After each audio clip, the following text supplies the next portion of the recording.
Шайға таптырмас десерт.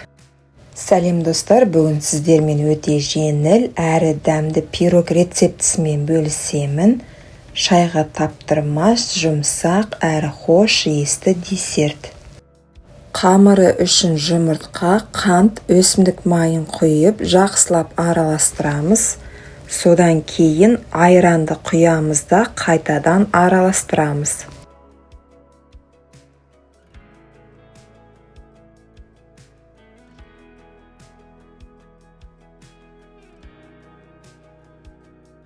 Он мен қопсытқышты біріктіріп, аз-аздан қосып, біркелкі қамыр дайындаймыз.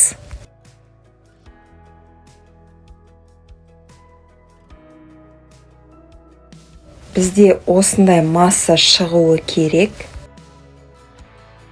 Пергамент төселген қалыптың шеттерін майлап аламыз да, қамырды қалыпқа құямыз.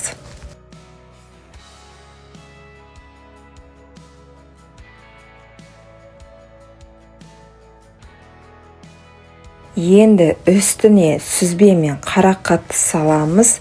Ең соңында қант ұнтағын үстінен себеміз.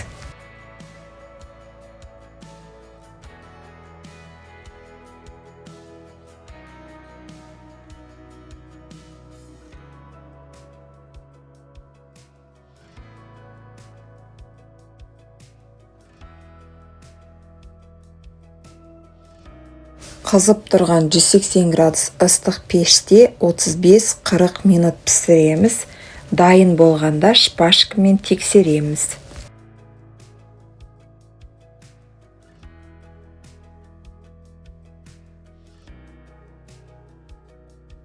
Міне осындай дәмді әрі жеңіл десерт шықты. Рецепт ұнаса, лайк басып сақтап қойыңыз. Сіздермен болған Ақгүл, келесі видеода кездескенше.